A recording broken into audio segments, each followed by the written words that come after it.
ini aku dapat info nih. Tadi kalau ayah mertuaku yang biasa dipanggil Dedi tuh, itu udah 2 hari ini perutnya nggak enak, Dok. Kayak begak gitu rasanya. Terus udah kayak susah buang air besar gitu. Nah, kayak rasa-rasa sembelit gitu, Dok. Oh gitu. Coba deh, perlu diingat-ingat dulu nih. Beberapa hari terakhir beliau gimana nih pola makannya? Cukup serat apa enggak? Sayurnya gimana? Buah-buahannya gimana? Air putihnya gimana? Karena itu juga berpengaruh. Gitu. Emang sih ini Dedi ini kan karena berusia lanjut. Jadi memang tuh ada penurunan kegiatan aktivitas gitu, Dok. Gitu. Nah memang nih ya, makanya kadang-kadang emang perlu agak sedikit effort lah dari kita untuk memberikan pengertian kepada orang tua, terutama lansia gitu ya.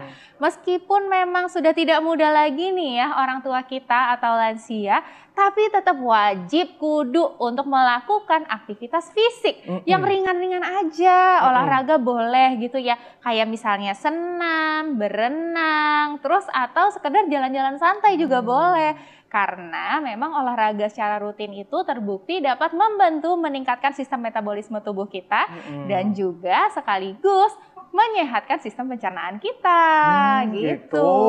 Nah, ini kan karena udah lansia, Dok. Katanya ya, konstipasi atau sembelit pada usia lanjut itu adalah satu hal yang wajar. Fakta atau mitos tuh, Dok? Hei, fakta atau mitos langsung saja nih ya. Saya undang narasumber kita untuk menjawabnya, yaitu Dr. Irsan Hasan, spesialis penyakit dalam. Apa kabar, Halo, Dok? dokter. Nah, ini baru nih orang yang tepat untuk menjawab fakta atau mitos. Gimana tuh Kak Bekti? Tadi apakah konstipasi atau sembelit di usia lanjut itu adalah hal yang wajar, Dok? Fakta atau mitos, Dok? Jawabannya fakta. Fakta. Tapi pakai tapi soalnya. Oh gitu. Saya jawab dulu faktanya. Ya. Jadi sembelit atau konstipasi pada usia lanjut itu memang sering terjadi. Ada yang mengatakan 20-30% orang usia lanjut 60 tahun ke atas itu ada konstipasinya. Bahkan konstipasi kronik. Kenapa bisa konstipasi? Tadi sudah dijelaskan oleh Dr. Arlin. Satu, mungkin kurang minum. Karena rasa hausnya kurang. Jadi orang lain udah kehausan, mereka tidak kehausan. Jadi minumnya sedikit. Yang kedua, kurang makan serat. Jadi serat-serat sayur dan sebagainya dikurangi biasanya karena kesulitan mengunyah. Karena gigi sudah kurang atau gigi sudah rusak dan kekuatan mengunyah berkurang. Cari yang gampang aja deh, yang lunak-lunak, berarti bukan serat. Sementara kita tahu bahwa serat memperlancar buang air besar. Yang ketiga adalah aktivitas. Memang usia lanjut membuat aktivitas berkurang. Kadang-kadang begitu beratnya aktivitas berkurang karena seharian cuma tiduran, seharian cuma duduk nonton TV One dari pagi sampai sore, tidak ada olahraganya. Makanya Dr. Alin menganjurkan olahraga.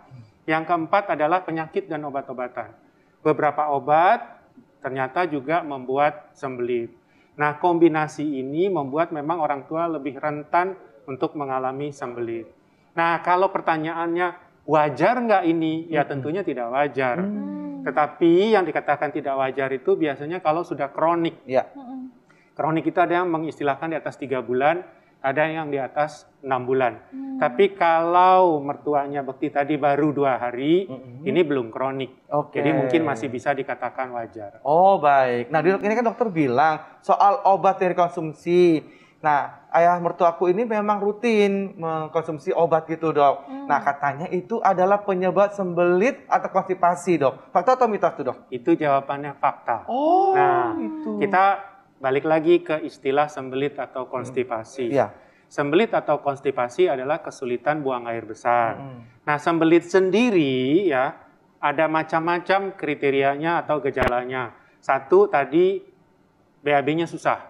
Nah, dikatakan batasan buang air susah itu yang dikatakan sembelit beneran adalah kalau dalam seminggu kurang dari 3 kali. Kurang dari 3 kali. Hari ini nggak BAB, besok nggak BAB itu masih normal. Gitu. Tapi kalau udah 3 hari lebih tentunya nggak normal. Yang kedua adalah kalau dia buang air besar harus dibantu, dikorek. Ada tuh yang dikorek. Nah itu udah termasuk sembelit sebetulnya. Yang ketiga, ngebayanginnya ya langsung aduh. Jangan dibayangin. Yang ketiga udah buang air besar, tapi rasanya kok nggak keluar, masih ada sisa. Udah buang air besar tapi nggak kok masih puas ada gitu ya, sisanya, Dok, nggak ya. puas. Atau yang keempat, dia bisa keluar tapi tiap kali keluar tuh keras terus. Nah Ngeden itu juga terus termasuk jadinya ya, Dok? ya, Aduh, sehingga itu dia harus rasanya, mengendam Dok. terus. Jadi semua buang airnya atau sebagian besar BAB-nya harus disertai mengedan. Itu termasuk di dalam sembelit. Nah, sembelit ini kita bagi 3. Ya. Ada yang fungsional, ada organik, ada karena obat-obatan. Fungsional itu nggak ada apa-apanya. Jadi nggak ada kelainan, nggak ada apa-apa, BAB-nya sulit aja. Tapi biasanya ini nggak membahayakan. Baik. Nah, yang organik yang bahaya. Yang organik itu misalnya karena dia habis stroke, karena dia punya diabetes, atau ada tumor di perut, ada benjolan di perut. Nah, ini harus serius nih ditangani. Yang ketiga, obat-obatan. Obat-obatan yang bikin sembelit itu cukup banyak. Misalnya yang terkenal adalah obat golongan narkotik, obat-obat batuk kuat seperti kodein itu bisa bikin sembelit. Morfin yang sering kami berikan untuk pasien kanker itu bisa bikin sembelit. Anti nyeri, obat rematik bikin sembelit. Obat-obat darah tinggi, hipertensi juga bisa bikin sembelit. Juga beberapa antibiotik juga bisa bikin sembelit. Jadi ada banyak obat yang bisa obat bikin mah sembelit. juga ya, Dok, Oh ya? iya, obat mah dipikir memperbaiki keluhan lambung. Tahu-tahu yang terjadi malah sembelit. Jadi emang harus hati-hati. Jadi harus dibedain tuh ya. Nah, itu juga penting tuh ya. Sebenarnya untuk lansia gitu ya, orang tua, terutama yang mengalami sembelit itu memang harus diketahui penyebab utamanya. Supaya apa? Sehingga obat-obatannya itu bisa kita sesuaikan nih gitu ya, yang cocok apa. Dan yang paling perlu juga adalah gaya hidupnya, jangan lupa ya, asupan yang dikonsumsi ya harus tinggi seratnya, terus juga cakupan air minumnya ya betul. kan, dan juga aktivitasnya nih sambil nonton kayak gini harusnya sambil sambil olahraga. Apa tuh? Gas. Apa tuh gas? Gas. Gerakan anti sembelit. Ini Yeah. dia, gerakan anti sembelit gitu ya, Bu. Asik gitu ya. Oke, nah Dok, ini gejala pada lansia yang harus diwaspadai itu seperti apa sih Dok? Ya, jadi pada lansia yang dengan sembelit kita harus waspadai kalau dia sudah kronik. Kronik tadi kalau sudah berbulan-bulan. Yang kedua, kalau kronik plus alarm simptom. Apa itu alarm simptom? BAB-nya berdarah. Wah, kalau berdarah nih ada sesuatu nih. Atau ada penurunan berat badan. Atau kelihatan tambah pucat. Atau kalau diraba kok ada sesuatu yang keras di perut. Jadi hal-hal seperti ini harus diperhatikan.